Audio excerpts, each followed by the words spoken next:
Welcome to Kinship Cafe. I'm your host, Jim Jones. So glad you could join us today. We're continuing our journey through the Daodejing, and we are currently in chapter 77. So making our way through. Let's go ahead and jump in, but I'm going to start with a little bit of a review because it's been a little while since we've talked about some of these things. And we're just starting to get some rain over here, so I hope it's not coming through on the sound for you. I don't think so. Okay, good. All right. So just in thinking about big picture stuff, it's been a little while since we kind of reviewed this, so just thought it'd be nice to step through it again. And it has, obviously application to the particular chapter, but it will help us to stay oriented. But when we're thinking about the core concept of Tao, it is dealing with this aspect of, as I say here, like the way of things, these patterns for how the world operates. And for the Taoists, that what distinguished them from the other thinkers of the Warring States period, the classical period of Chinese philosophy, is Tao as a guiding principle was basically learned from reviewing or looking at how nature functions as opposed to humanly constructed ways of doing things. And so it shifted that concept of what is the right Tao or the correct Tao to follow to something that goes beyond just the merely human, but more cosmic in terms of how does the universe work? How does everything work? And within that, not that it's necessarily separate, but in terms of, I'm just kind of layering it on here as we talk about it. But the concept of absence becomes really important. And we could think of this as without form, but it can also mean empty, or in a non-philosophical sense, it can just simply mean not or no.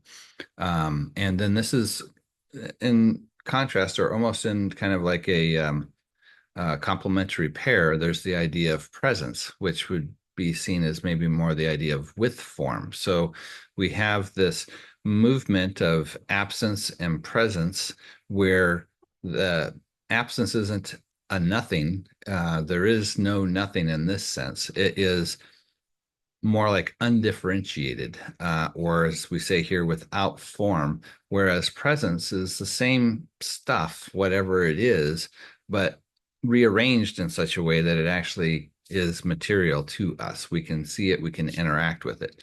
And the term that they use for that is the 10,000 things, Wan Wu. And so there's this movement then from absence to presence and return. And this is that concept of returning to the source. And so one of the things that we'll just note is that even though there's a bit of an equality here between the two, there's not really like a value judgment made on either one. They're both just aspects of this natural way of things, that things appear to come into existence. They're born, they grow, they get old, they die, they return back to what seems like nothing. Um, but there's a little bit of a priority in the sense that it initially begins with absence, and absence is kind of the foundation of which presence comes out of. So even though there's this complementary aspect of it, there's still a little bit of an absence priority, especially from the Taoist perspective, because a lot of what they're trying to help us see is that absence, the part that's not in focus, the part that's not the foreground. So we tend to get caught up in the side of presence, the things that we see. And the Taoists are asking us to look at the space around the things, or to recognize these larger patterns of how presence depends on absence and vice versa. So it's definitely a little bit more of an emphasis on the absence side in terms of how we look at things. And the character for absence there is Wu. And so this will be taking on different, what they call Wu forms, different characters that incorporate the word Wu in order to bring about a concept like Wu Wei, for example, which we'll talk about in a moment. And so then within presence, we have more of a um, range of possibilities. So you have like a tall and short and so forth that happen within that realm of presence. Some would incorporate this yin yang also to include like the absence and presence dichotomy, but I think it tends to be something that's more relevant to the things that exist within the realm of 10,000 things.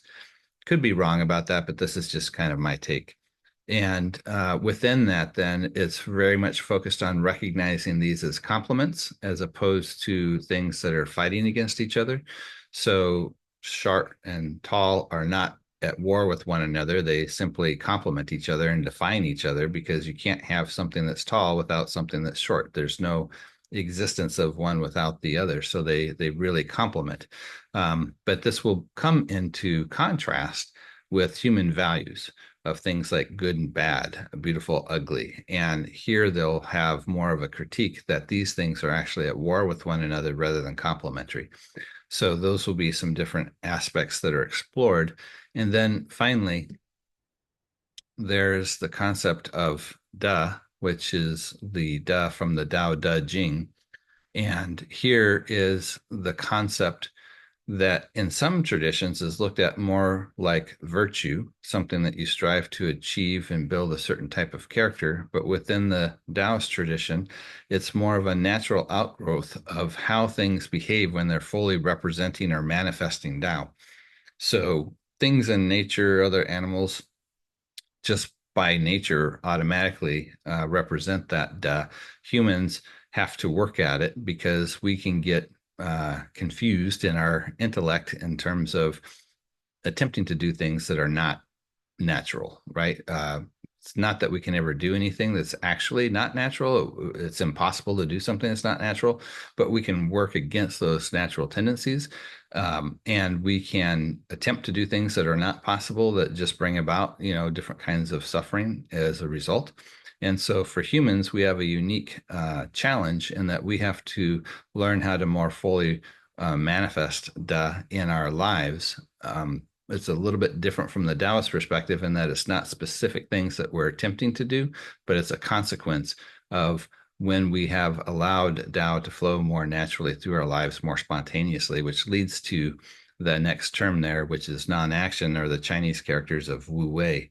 And here is the idea that there's Wei in terms of action can be either spontaneous and natural, or it can be a way that's prescribed, such as culturally conditioned ways of doing things. And so the Taoists are looking at how do we get away from those prescribed ways of doing things and getting back to more of that natural or spontaneous way of doing things. And this is where that concern with the Wu Wei comes into play. And again, we see a little bit more of that emphasis on the absence with the Wu Wei.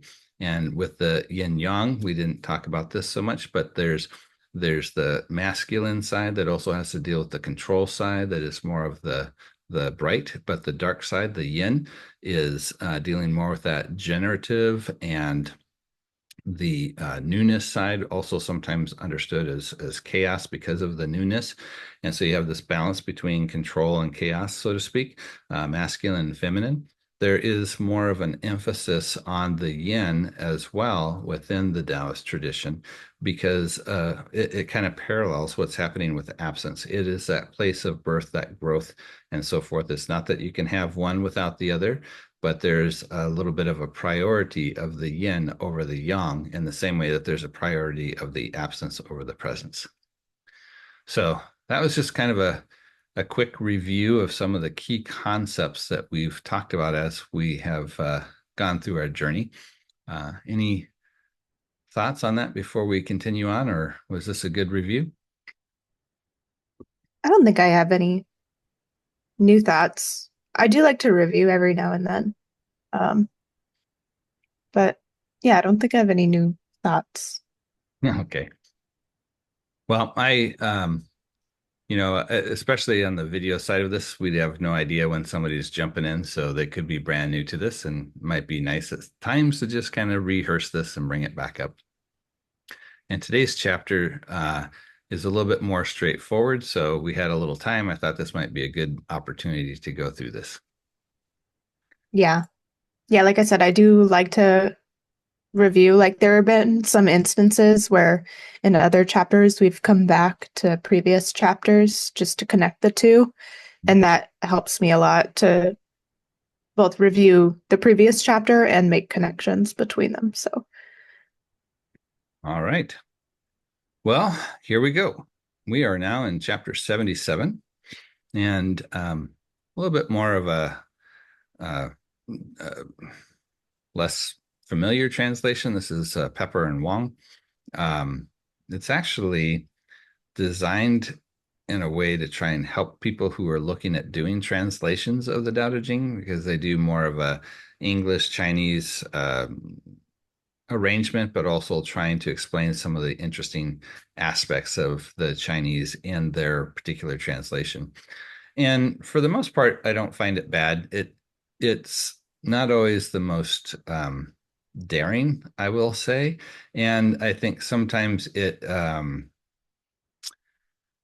errs a little bit maybe on more of the traditional readings, where some of the more modern positions are taking more of the modern positions into consideration when they're doing the translation. But in this case, I thought it did a good job of being pretty straightforward as far as what the text had to say, and I thought it required the least amount of explanation in terms of the translation of the other ones that we were looking at. So this is the one for today, and it begins: the Tao of heaven, how is it like bending a bow?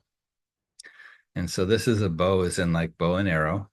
So you can think, you've got the bow itself, but you have to string it, right, to connect it. And then, of course, to draw the bow, you got to pull that string back, and there's a physical reaction that happens to the wood of the bow when you do so. And that's what they're going to explore here. But it's interesting. I think normally we look to nature as the example. Now we're taking something that's actually a human artifact, right? That they've created a bow, and they're looking at how is nature, the Tao of heaven, the Tao of nature, how is it like a bow? So that's kind of an interesting reversal of some of the ways that they've looked at the metaphors here. So that which is high, press it down. That which is low, raise it up. So if you think about the two ends of the bow, in order to string it, you've got to press down on the top to get that string on there, and you got to bring up the bottom in order to get the string connected, right? There's probably technical terms for these things. I don't know what they are, but in order to get the bow strung, you have to like push and raise up the two ends in order to get the string of the bow strung between the two. So that which has too much, take away, and that which has not enough, add more. So this may be in reference to the string part, in the sense that if there's not enough string, you're going to need a little bit more. And if there's too long, you might have to cut it to make it the right length in order to connect between the two ends of the bow. But there's definitely a connection with this idea of things that are high being brought down and things that are down being brought up. There's another character who's kind of famous for having a bow that had a similar philosophy. Anybody know who I'm thinking of? Legolas. No, I don't Out to know. the rich, give to the poor. That's right. Who is that then, Dane? Robin Hood. Yes, right. So Oh, it's kind of interesting how those come together with actually a number of traditions have a lot of this kind of concern for how do they maintain more of this balance in more of a social system, but here it's also looking at it in like a natural system. Don't feel bad, Taylor. I was thinking Hawkeye. It's a different generation. All right. So in this case, then, if we think from a natural perspective, there are controls, in a sense, within nature that help to keep things in balance. So we can think about, I've mentioned before, the interesting transition in population in my neighborhood from the wild animals, how sometimes we'll have an abundance of rabbits running around, and then we end up with an abundance of coyotes running around and not so many rabbits, but then the coyotes kind of disappear and the rabbits come back. So there's some checks and balances in terms of like even things like food supply that prevent certain things from becoming too prevalent versus other things. And there's a kind of a back and forth, a yin and yang, if you will, that's happening within that natural context.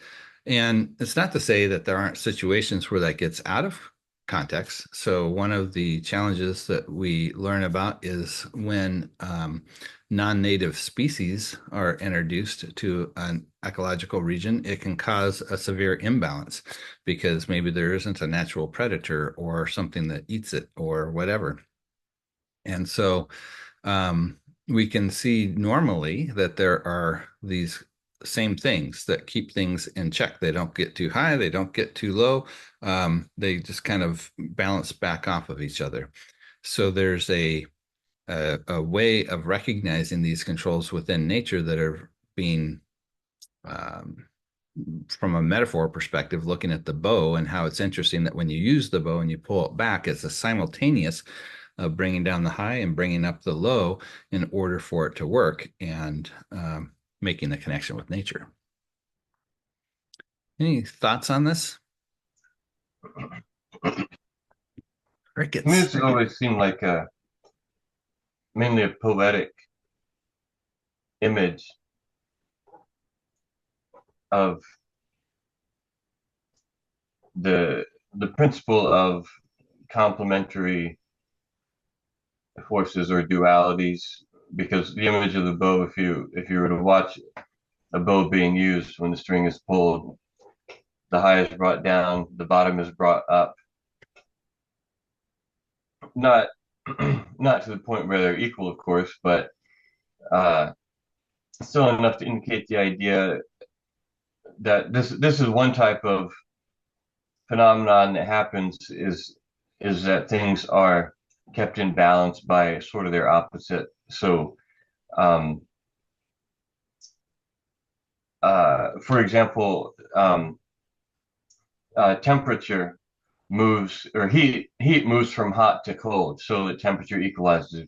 If you got warm on one side of the room and cold on the other, then heat will flow from hot to cold until the temperature is equal. The same way with pressure. That's what creates wind, is there's a difference in pressure, high pressure area and a low pressure area, and the air moves from high to low pressure, which are not necessarily examples that the ancient Taoists would have been as cognizant of. Mm-hmm. But it's just to illustrate that the principle of sort of opposing forces gives rise to this principle of equalization, which shows up in a lot of places in nature, although it itself is not the only principle. It sort of has its own complementary principle, which is kind of like the principle of accelerating returns. Actually, we brought up Ray Kurzweil last week. He has the law of accelerating returns, which is that as better technology is used to make better technology, so technology continually develops in an accelerating way. But that's there are examples, all kinds of examples in nature of power law principles, where the further you get in a direction, the further things go in that direction. For example, how a canyon gets there is, first there's a river, and the water seeks the lowest point, and then erosion moves the soil and causes that point to become even lower. And because that's where the lowest point is, that's where the water flows. So the canyon just goes on getting deeper and deeper, and you end up with the Grand Canyon, or the way that matter clumps in the universe. When you have a bunch of matter together, it creates gravity, which draws in more matter, which causes more gravity. And so you have a principle similar to the way that the rich get richer, because the more money you have, the more money you can make. So this principle of complementary forces equalizing each other has its own complementary principle of accumulation, or the power law sort of formula, where the more you have, the more you get. Well, I think there's even in that case some interesting corollaries, right? So if we think There's about always the dot of yin and the yang. So yeah. So with that, you talked about matter clumping and creating more gravity and so forth. You end up with a stabilization because ultimately, as the center becomes more compressed, it ends up pushing back out, and you get a stability from the outside versus the inside. But it is interesting bringing up more of those kind of entropy thoughts about things moving from hot to cold or from high pressure to low pressure and so forth. That what's interesting in that scenario is the inequality allows for that energy or that work to happen, right? That once it becomes stabilized, once it becomes equal, then nothing really interesting can happen. It's just more steady state, right? But that inequality allows for that transformation, that change to happen. And I think that's important actually with what they're talking about here, because with the high and the low, it's not saying that one is more important than the other, but there's a connection between the two, and you need both of them for it to work. And that's maybe getting back to that emphasis on the absence, or with the yin, in that the opposite of what seems to be the thing that everybody's driving for in terms of the success, this power, this whatever it is that it really is contingent or requires the opposite end of it to be there for it to actually function. And so with these, logarithmic exponential growth things, we do see those happen, but they also seem to be symptoms of something gone wrong. So we've introduced a non-native species, non-indigenous, and it's kind of growing out of control. It doesn't have any natural predators. Or we can think about like a cancer cell that doesn't know how to, it doesn't respond properly to how the normal life cycle of a cell works. And so it grows out of control. These logarithmic things, although they occur in nature, tend to be, and I would have to do more exploration, but at least in terms of a couple of the examples I'm seeing, they tend to be more negative. So I'm curious, it's interesting where this goes, because I think we can see that connection between how we tend to approach these things versus what nature tends to do with these things. Well, it's actually the mathematical principle I was referring to isn't exponential; it's a power law, which is slightly different. But it's the reason I'm pointing to these two as their own sort of yin yang duality or dichotomy is that they both exist, and neither one of them is really positive or negative. Power laws exist in all over nature, in physics and biology, in economics. Like, for example, population density around the center of a city follows a power law, because the more people you have in one place, the more stuff there is to attract more people. And it has to do, power laws influence the shape of galaxies and stars and solar systems and ecosystems, alongside the principle of, like, if the higher a mountain rises, the more it's exposed to erosion, so the more quickly it gets worn down. That would be an example of like an equalizing principle. Or if you have a big hole in the ground, things are likely to fall into it, so it tends to get filled up. That would be another example of the equalizing principle. But at the same time, you also have rivers forming canyons where it just goes on getting deeper and deeper because that's the lowest point. So that's where the water flows. So that's where it keeps digging. It's not that either one of these principles is good or bad. They're just the yin and the yang of sort of how the universe is created. There's a sort of a maximizing principle and a minimizing principle that work in concert with each other to shape all the variety of substance that we see around us. Because if they're just like with the bow works because of the separation. If the top and the bottom were in the same place, there couldn't be any tension and you couldn't use it to shoot an arrow. So uh, there has to be something driving things apart in order for there to be something pulling things together, in order for there to be something driving things apart, and so on and so forth. Yeah, there's definitely that complementary aspect. And I think where, sometimes the time frame makes it where it's difficult to see, is something run away on one side of the equation versus the other, because maybe there's a longer period of time in which we're going to see that response of how things come back, right? But if something appears to be out of control in one direction, we would see that as potentially problematic, even though with enough time we have to kind of see how that rolls. And when we say problematic, we have to talk about in what context. So in the sphere of human flourishing, which I think is ultimately the concern that the Taoists are having, not just for human, but the whole of the environment, it's going to be concerned that things are within those boundaries, that those mechanisms for maintaining the equanimity, not in the sense of that everything is equal, but there's not two extremes of high and low, but they're kind of kept together and work together, is where their concern lies with this passage.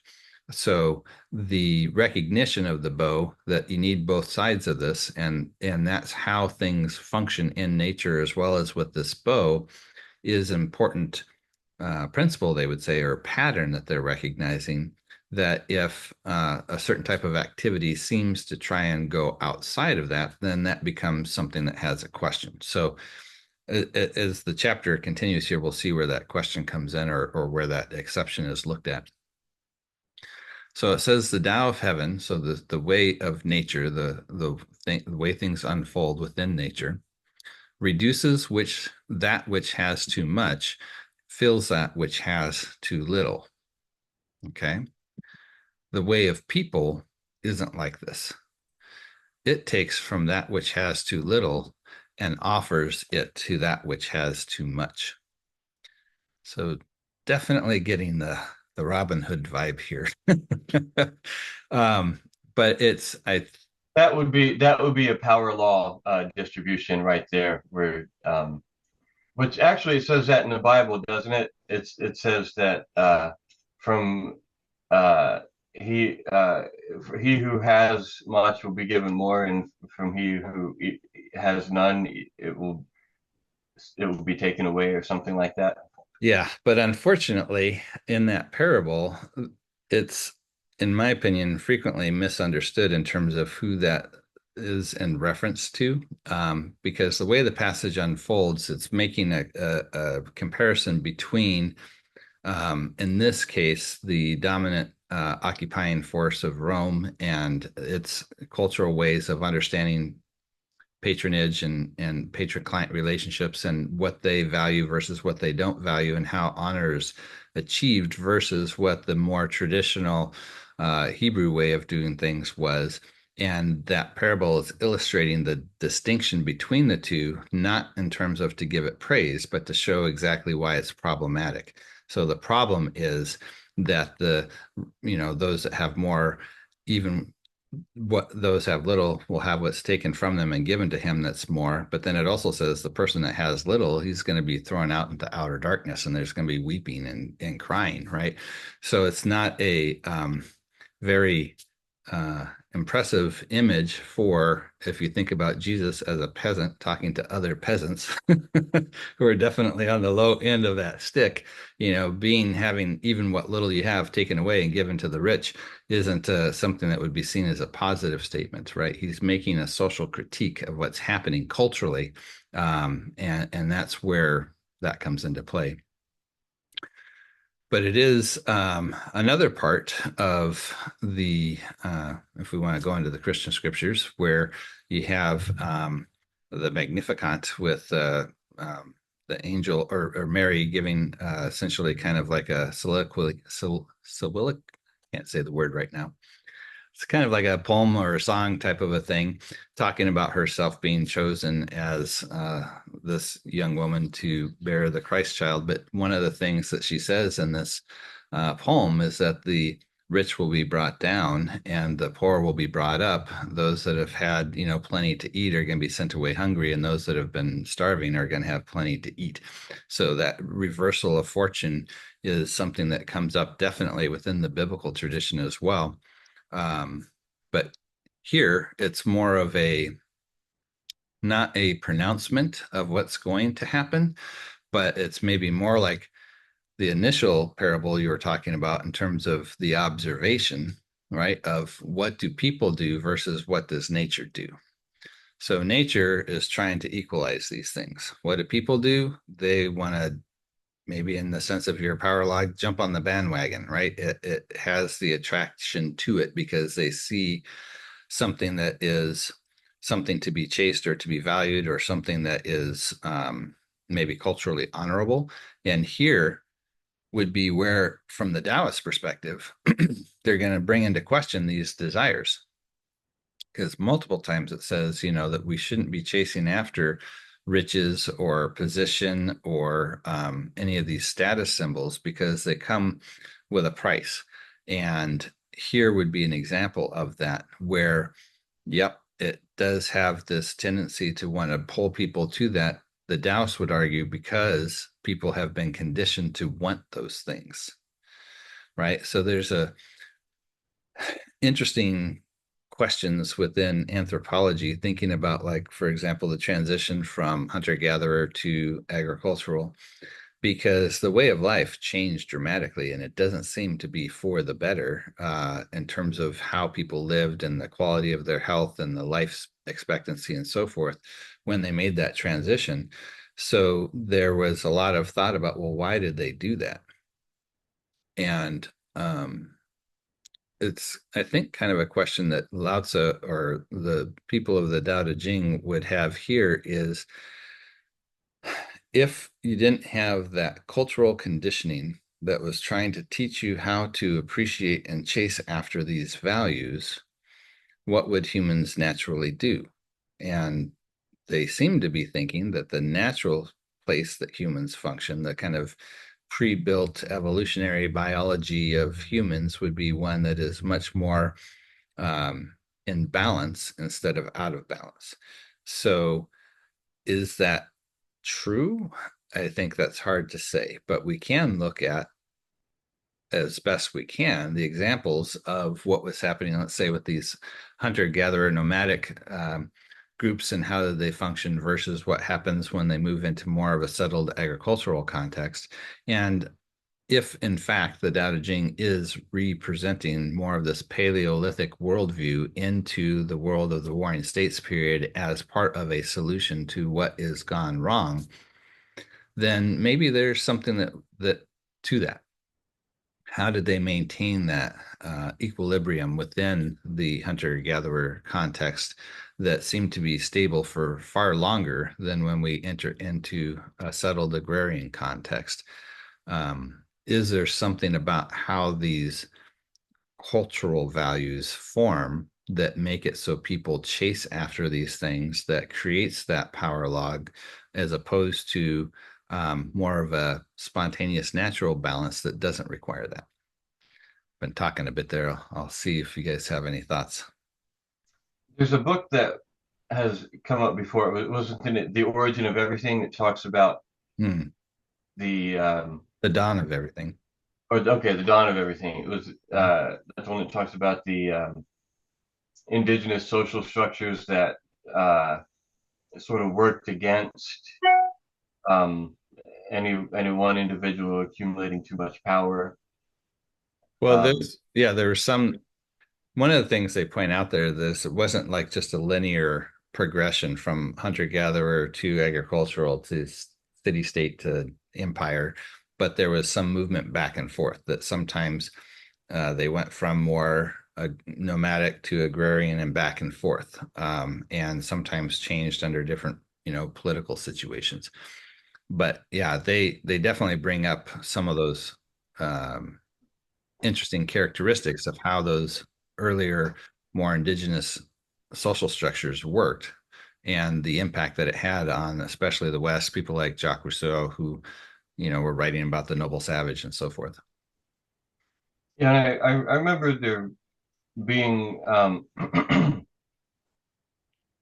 remember describing sort of cultural norms that kept that worked somewhat to keep the growth of power in check. So I think there well, I guess where I see it is there cultural norms can kind of act as a brake or an accelerator to growth, but growth is ultimately the nature of everything in the universe. Uh, if you consider the cosmological theory that that space time is expanding since the Big Bang, then obviously the universe itself has been growing. But even just um, on this one planet that used to be entirely lifeless, and then somehow life got started, presumably from a single cell that then spread out and covered the entire planet. um, Obviously, growth is in the nature of life itself, and in individual species, the human species, um, that essentially started in one place and spread out to cover the entire Earth. It was it's not that prior to uh, prior to the agricultural revolution, humans weren't growing and dominating and even destroying ecosystems. It's just that they were doing it much, much, much, much, much more slowly. But still, we were hunting species to extinction. We were expanding and taking over new areas. We were spreading across the surface of the planet just at a much slower rate. So the the concept of balance or equilibrium itself is not an absolute concept. There's sort of relative equilibrium. There's maybe faster or slower forms of growth, or there's sort of temporary equilibrium in one area until something shifts, and then some kind of more rapid growth is stimulated. Um, but in the context of the universe as a whole, growth is why we're all here.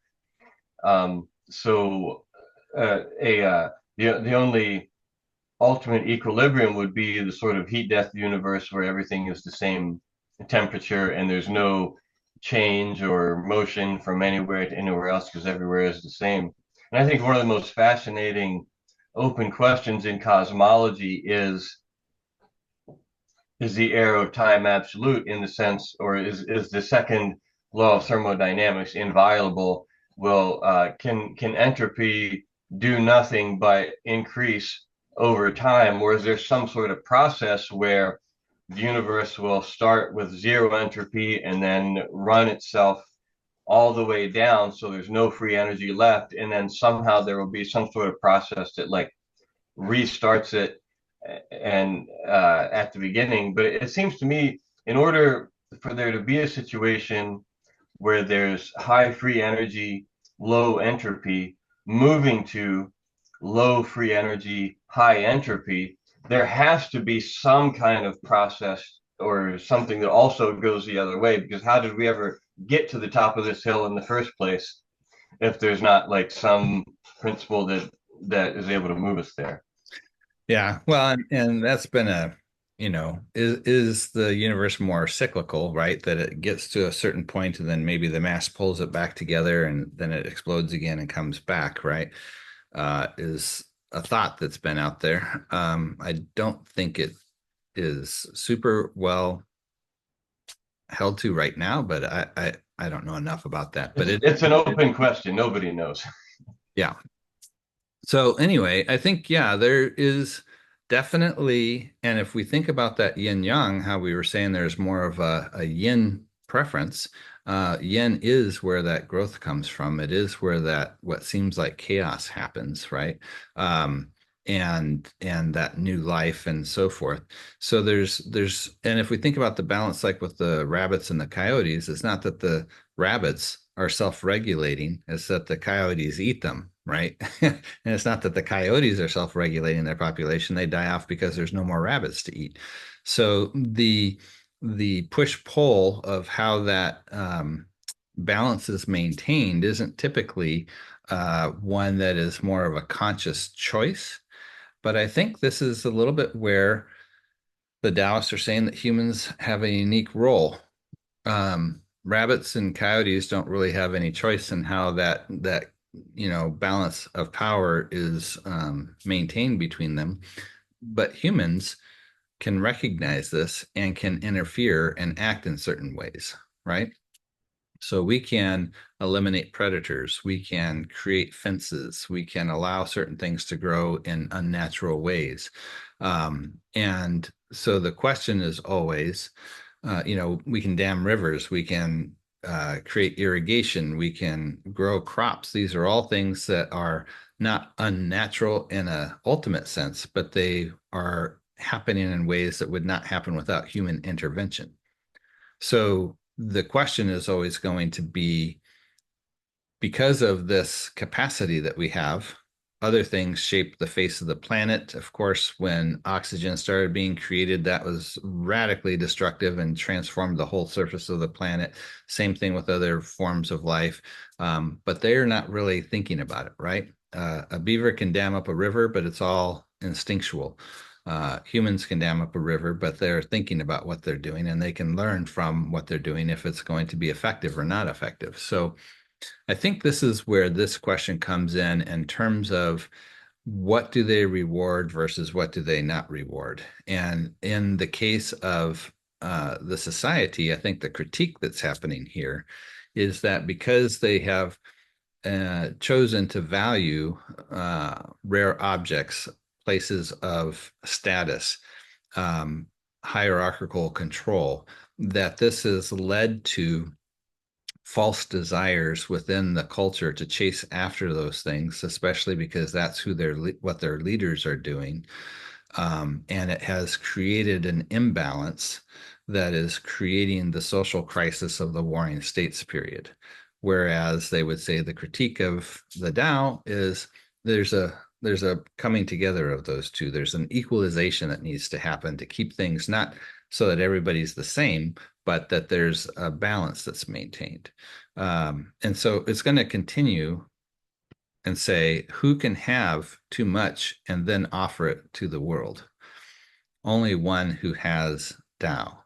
So it's that being able to recognize these patterns and this equalization where we actually have active capacity to look at what we're doing, that I think they're seeing as a distinction from the normal, checks and balances that just happen in nature. But those checks and balances in nature should inform how humans are choosing to do what they do from a social construction effort.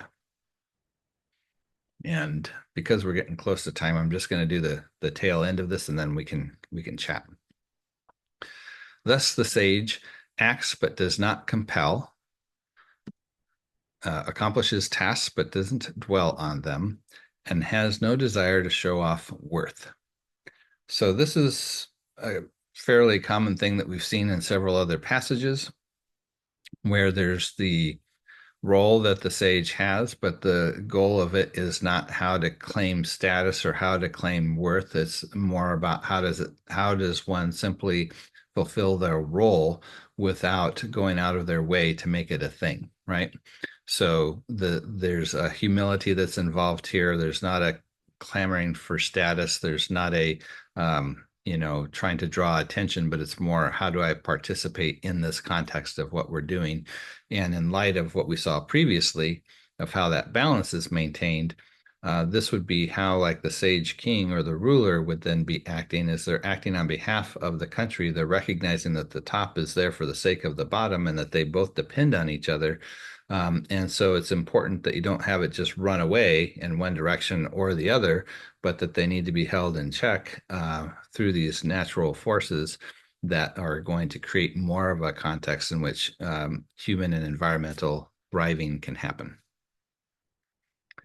So, since we're getting close on time, I'll stop sharing here and see if there's some other thoughts. We got into a lot of social justice type questions today and social arrangements and it's stuff that I find extremely fascinating, but I'm curious what you guys think of this. I still find it crazy how something from hundreds of years ago still has relations to today. Like if anything, it's more relatable nowadays than ever before. It's kind of insane to think about. Yeah, the phrase that just went through my mind when you said that is Bernie was a Taoist. But maybe that's not exactly appropriate. Yeah, there's a lot of interesting political discussion right now about how we deal with those checks and balances, right? And what checks should be there or not, and how do we implement them, and what is the value of the top versus the bottom and the relationship between the two. We definitely are seeing the role of money in our social arrangements in a way that seems to be getting progressively more pronounced. Unfortunately. Yeah. I feel a little lost in this chapter. Like, I don't have enough knowledge to churn on it or something. I don't know. It's like, oh, yeah, like I can see that. But to build on it, I'm like, I don't really have the answers or the knowledge. So, Yeah, it's not a simple solution to anything. It's yeah. more it tends to a lot of the Daodejing focus at the diagnostic level of trying to how do we see what's gone wrong. It doesn't necessarily have all of a step by step, here's the solution. But I think that the goal is that once you can see where the things have gone out of balance, it gives you some direction on where to work on what needs to be fixed, right? Because if you misdiagnose what the actual problem is, then the solution is not necessarily going to be helpful. It could actually make things worse. So that's, I think, where more of the focus is. One thing that came to mind is the giving pledge, the description of the next to the last slide, the description of the sage. There's this thing called the giving pledge that was started by Bill Gates and Warren Buffett, which is a public commitment to give away at least half of their wealth to charitable causes during their lifetime, and they have gotten a bunch of hyper wealthy people, mostly billionaires, to sign it in the last decade or so. Which it's not like a legally binding anything. It's just a kind of a public statement of commitment, but it is an interesting trend. It's not something that I think has existed before in particularly this form. And there are something like 40 billionaires, I think, that have, or actually 69 total, 69 billionaires all across the world. Or no, it's actually It's 158 is the most recent number I see. Like mostly billionaires and very wealthy people all over the world who have pledged to giving away half of their wealth during their lifetime uh, to good causes. So it's an interesting trend uh, that probably couldn't have arisen if it weren't for the extreme wealth inequality of a small number of people controlling most of the money in the world. So it's an example of uh, some form of uh, check to um, uh, rampant inequality is if the people themselves who have the most money actually decide, yeah, there's really no point to having all this money. Might as well give it away. I've often wondered what the threshold of money is to truly have it not matter anymore. Because like we have people that are billionaires and even people that are hundreds of billions of dollars nowadays. It's at some point there's a certain threshold of money that you have that it truly doesn't matter how much more you have. And like I feel like it's in the millions. Like once you get into billions, it's kind of obvious, but You it's read any of the studies on that, Chaz? mm, just The mindless wandering, shower it thoughts. depends somewhat on where you live, but there is a certain threshold where it's been measured that above a certain level, having more money does not lead to an increase in life satisfaction or happiness. Well, It's and kind of Yeah, like as long as you have enough to meet certain needs, it makes a difference. If you don't have enough, it will negatively impact life satisfaction and happiness. But if you have enough to meet your needs, beyond that, it has like having more doesn't make you any happier. right. It's not so much about being happier. It's just more of just like kind of kind of like what you're saying is like not even needs, just even wants. Like how many yachts can you buy? You know, like to the point where you're like, all right, I've got enough money where I could buy 56 yachts, you know, like then what's the threshold? Is it $1 billion or is it more like $500 million or something along those lines? I'm sure there's someone's done the math out there. well, I think this is getting back even to part of that Taoist thought about how do we look at our desires, right? So if for some reason I had $1 billion, how I am living is going to make a big difference on what that looks like, right? If I stayed living in the house that I live in and the type of cars that I drive and the food that I eat, it would be so tremendously more than I would ever need or use. But if all of a sudden I decided I needed to have, a big castle and fancy cars and eat out every night and all that kind of stuff, then all of a sudden the equation starts to change. And I think that's where that question about desire is also important, not in the sense of not having desires, but really reflecting on what types of desires do we have. The other thing that's kind of interesting with that pledge that Dane was talking about is it's not that they blindly give it to a particular charity. They're picking charities that seem to have, align with their interests. So there's still a way that they're trying to promote a certain approach to what's happening in society. And then you've got a little bit of an unequal distribution as well, because what is somebody at that billion, range of, lifestyle, how are they looking at the world versus somebody else? And how does that impact what types of charities they value as appropriate to give the money to versus others?